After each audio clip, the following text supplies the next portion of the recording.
Lu bisa diam nggak sama gue? Oke, tahan dulu, Mas Roy. Tahan Lu dulu. kalau ngomong gue distrak, lu ngomong gue nggak distrak. Memang lu gue cari-cari, nggak ada lu. Etika dan moralitas mau lu. distrak boleh. Selalu lu begitu. Satu-satu. Distrak boleh kok. Oke, Bang Andi, Lanjutan. lanjutan. Lu bisa interupsi, lu baru ngomong. Gua diam. Namanya acaranya interupsi kok. Kembali lagi di interupsi pemirsa. Saya ke Bang Lecu. Bang Lecu, kalau tadi Anda katakan sudah daluarsa, kemudian mengapa tidak muncul dan tidak muncul bersama Anda? Nah, ini kan menimbulkan persepsi. Barangkali jangan-jangan kita ditudingan bersembunyi. Jadi gini, saya akan meminta Saudara Silverster untuk keluar nanti waktu pada saat kami mengajukan PK. Terhadap PK yang lama kami sudah cabut. Tinggal nunggu penetapan. Setelah ada penetapan kami akan ajukan kembali PK-nya. PK yang baru. Nah, di dalam PK yang baru itu kami akan lampirkan keterangan ahli yang sudah kami persiapkan.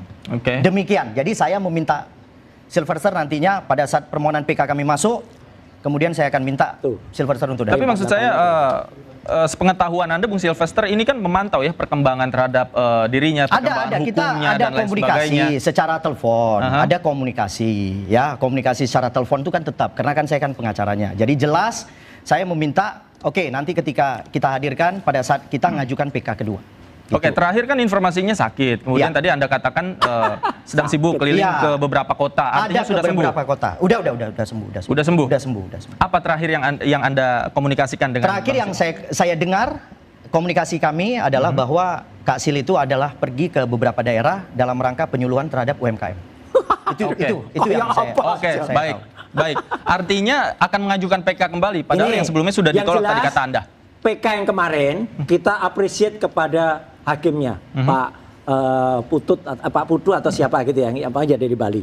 Yang jelas-jelas betul. Ini kan kayak foto tadi, nggak jelas apanya. Dokternya juga waktu PK itu nggak jelas, nama dokternya aja nggak jelas, penyakitnya nggak jelas, ya jelas tolak. Kalau ini saya yakin pasti ya, nanti begitu dia hadir atau begitu dia datang ya gitu. Ini kan cuma omong-omong aja kata di berbagai kota, kayak apa aja roadshow berbagai kota. Itu sudah namanya anak buron melarikan dia. Nanti kita akan minta orang-orang yang melindungi tempat Silvester, kalau dia sudah ditetapkan buron, apalagi nanti sahabat saya akan menerangkan sudah keluar P48-nya, ya itu biar terangkan artinya biar orang yang ngaku ahli hukum ini ngerti lah gitu ya, itu biar jelas bahwa dia sudah harus dikejar dan harus dieksekusi. Itu mas, orang-orangnya juga orang-orang yang melindunginya. Bisa jadi masuk juga itu orang-orang itu karena melindungi buronan yang harusnya dieksekusi.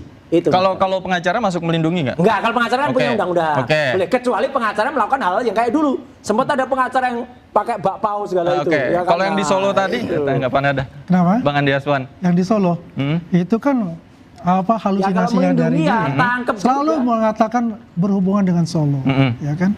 Yang jelas itu memang dia semuanya lah dibuat sesuatu kaitan-kaitan itu dilakukan mencari. Saya itu mencari apa? Juga saya mencari nih, mencari etika dan moralitasnya Roy Suryo kemana ya? Ini jelas etis kalau ada yang nggak etis ada etikanya, moralitasnya juga nggak lihat saya. Kenapa saya katakan itu? Dikit-dikit mengaitkan dengan Pak Jokowi. Kacamatanya kurang tebel. Ya kan? Dikit-dikit mengaitkan Pak Jokowi. Jadi saya lihat ini kebencian ini udah tingkat tinggi nih dengan Pak Jokowi ini. Karena sebentar lagi ada gelar perkara ya, ada penetapan entah itu ya. Entah itu tersangka, entah itu SP3. Radio kan kita tinggal tunggu. Dari 3 bulan yang lalu begitu, ya kan? Jangan lagi mencari. Ya. Saya sampai sekarang ini mencari mana etika moralitasnya Roy Suryo. Malah ada yang berani bilang karena selalu dikaitkan dengan Jokowi, dikaitkan juga nanti dengan Mas Gibran gitu. Yang semuanya itu adalah sampah buat dia. Oke, silakan. Ya, jadi gini, saya ingin mengomentari soal keberadaan Silvester. Nah, ingat loh, kita punya pasal 221 KUHP, yaitu obstruction of justice, menghalang-halangi proses hukum. Ya, di dalam pasal 221 pasal 222.1 ayat 1 itu ada beberapa jenis perbuatan yang bisa ditindak secara hukum pidana, yaitu menyembunyikan pelaku kejahatan. Ini sudah terpidana. Jadi kalau siapa namanya rekanku Lecumanan masih berusaha-usaha untuk menghalang-halangi, apalagi menyembunyikan, apalagi memberikan pertolongan, itu bisa kena obstruction of justice pasal 221 KUHP. Itu satu, ya. Kemudian yang kedua, ini terkait dengan eksekusi. Keterangan resmi dari kejaksaan itu kan sudah dikeluarkan P48. P48 itu adalah kode surat dari kejaksaan perintah eksekusi. Mungkin nggak ngerti dia. Jadi kalau P48 P48 sudah keluar, berarti harus dieksekusi. Ya. Karena berdasarkan P48 itu, Kepala Kejaksaan Negeri Jakarta Selatan sudah menunjuk jaksa eksekutor. Oke. Nah, pertanyaan saya ingin bertanya. Tadi kan katanya Bang Sylvester keliling di berbagai kota. Nah, harusnya kejaksaan kan mengetahui keberadaan, kemudian itu belum tentu hanya tinggal bohong juga informasi dan koordinasi dengan instansi lain dan tinggal eksekusi. Saya gini, kemarin kan penjelasan dari kejaksaan adalah dicari kan nggak ada. Ya. Jadi kejaksaan itu sudah berusaha untuk mencari. Oke. Cuman kalahnya kejaksaan adalah kenapa saudara Sylvester tidak ditetapkan buron? Kenapa tidak ditetapkan DPO? Karena begitu ditetapkan DPO, maka di kejaksaan itu ada namanya Adiaksa Center ya, Adiaksa Monitoring Center. Jadi satu sistem yang dimiliki kejaksaan untuk mendeteksi di mana keberadaan terpidana itu canggih sekali, dibiayai oleh negara, dan kejaksaan juga bisa menggunakan bantuan kepolisian untuk mencari keberadaan Sylvester.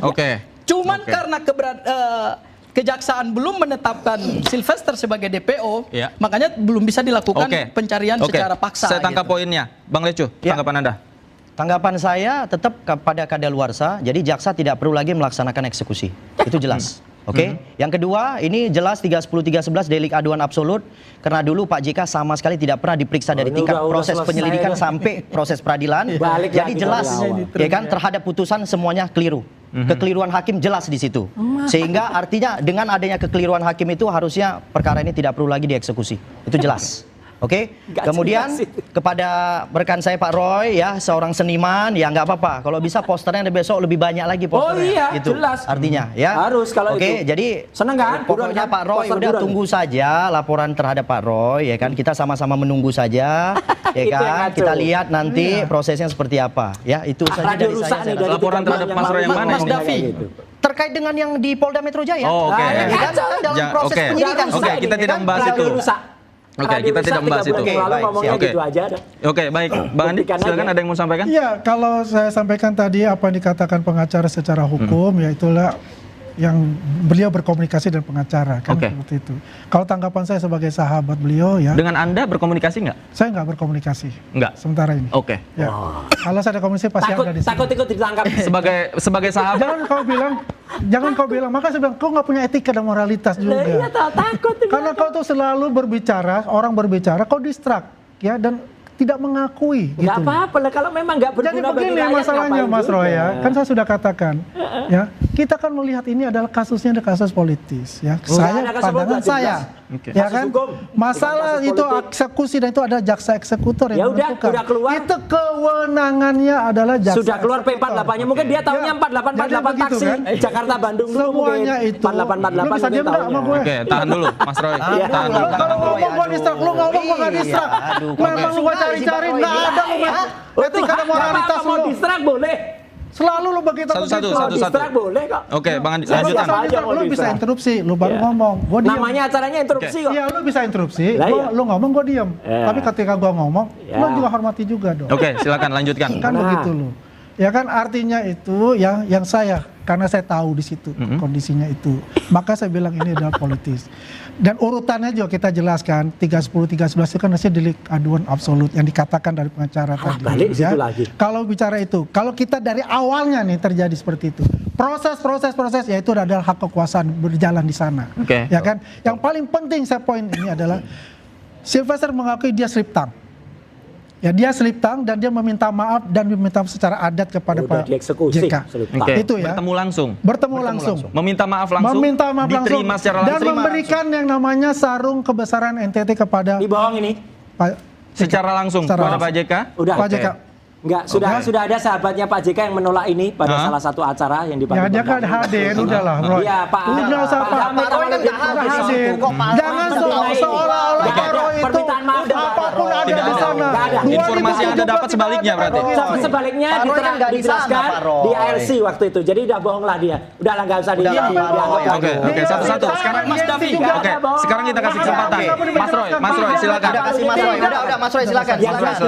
Yang jelas kasusnya itu sudah inkrah. 310-311 waktu itu pun juga di bawah Presiden tertentu itu ya. Artinya kalau mau dilakukan kalau salah ya pasti salah. Ini sudah inkrah, sudah 3 kali putusan. Tapi yang jelas Pak JK itu negarawan, dia hanya menuntut dengan itu, tidak ditambah-tambah para termul itu yang nuntut, yang katanya tadi radio rusak masih mengatakan itu masuk gitu. Iya itu termul itu kan selalu bilang gitu. Udah 3 bulan yang lalu bilang Bapak-bapak kita minggu ditonton. ini, minggu depan, kita ditonton. minggu ini, Jumat ini mana sekarang? Kalau yang jelas kalimat ini ya, Sylvester kalau Anda memang jantan ya, kecuali Anda betina loh ya. Kalau Anda jantan, datangi kejaksaan, tangkap saya kalau memang sudah daluarsa, tangkap saya, serahkan. Itu baru jantan. Kalau enggak, Anda Sylvester Matuhina. Oke. Silakan. Iya, jadi gini, pertama soal upaya PK ya. Ingat pasal 285 kita ini bicara hukum ya. Kita nggak bisa, kasus ini nggak bisa dianalisis secara politik karena putusannya udah ingkrah. Semua proses hukum itu sudah diuji semua, bahkan Sylvester aja kan sudah mengajukan upaya banding, kasasi gitu kan. Nah, berdasarkan pasal 285 KUHP, permohonan PK itu tidak menunda eksekusi, itu satu. Yang kedua, kalau diajukan PK, berarti dia sadar bahwa putusannya itu belum daluarsa. Ya kan? Nah, itu dua. Nanti rencananya akan diajukan PK lagi. Iya, nggak masalah. Mau ajukan PK kedua, kan? nggak ada masalah, tapi tidak menunda eksekusi. Dan jaksa tahulah. Kita tidak perlu ngajarin jaksa gitu. Ya, ini lembaga negara yang diberikan kewenangan oleh undang-undang untuk melaksanakan putusan pengadilan cuma kejaksaan. Jadi dalam hal ini kita tidak bisa mendikte kejaksaan. Hanya kita mempertanyakan, kok kenapa sudah hampir 6 tahun, kami sudah 3 kali mendatangi kejaksaan, kenapa nggak dieksekusi juga? Memang betul ada titik terang. Kemarin itu kejaksaan sudah mengatakan bahwa Sylvester sudah dicari. Ya, kalau dicari masih keberadaannya di Indonesia, saya kira tidak sulit untuk mengeksekusi. Biasanya eksekusi itu sulitnya karena 3 hal. Pertama, halangan administrasi, salinan perkara salinan putusan belum sampai ke kejaksaan. Kedua, yang bersangkutan meninggal dunia. Atau yang ketiga, yang bersangkutan atau terpidana itu melarikan diri. Nah ini kan belum melarikan diri, apalagi tadi masih terang benderang, masih ada di Solo. Bang Lecu, PK kedua tidak menunda eksekusi. Nggak ada masalah, yang penting permohonan kita sudah diterima. Permohonan kita sudah diterima oleh pihak kejaksaan. Nanti kita melihat pertimbangan daripada kejaksaan terkait akan dilaksanakan eksekusi atau tidak, itu biarkan menjadi kewenangan daripada kejaksaan. Tapi faktanya terkait PK pertama kami sudah cabut. Kami lagi menunggu penetapan daripada Pengadilan Negeri Jakarta Selatan. Yang kemudian setelah kami menerima penetapan, kami akan ajukan lagi kembali PK kedua. Itu faktanya. Tapi pengajuan PK ini bukan upaya atau dugaan upaya untuk menunda-nunda eksekusi kan? Bukan untuk menunda eksekusi, tapi saya sudah mengirimkan surat penundaan eksekusi. Itu dulu harus jelas dulu. Bukan kami bukan menunda, kami enggak. Kami maunya cepat semuanya. Tapi penetapan terkait dengan pencabutan PK kami itu belum keluar. Baik. Itu kami tunggu gitu loh. Baik, kita tunggu nanti akhirnya seperti apa ya. Apakah penetapan DPO dilakukan ataukah memang ya SP3 tadi yang memang dipertimbangkan. Posternya akan lebih banyak lagi nanti. Baik, penolakan PK Sylvester harusnya jadi titik akhir perlawanan hukum seorang pidana. Namun tanpa langkah tegas kejaksaan, kasus ini justru semakin membuka ruang spekulasi. Menunggu bukti bahwa hukum tak bisa ditawar dan tidak tunduk pada kekuasaan. Saya Davi Pratama, terima kasih, selamat malam. Sampai jumpa. Terima kasih Bang Lecu, Bang Andi Aswan, terima kasih, Bang Sangaji, terima kasih, Mas Roy, terima kasih.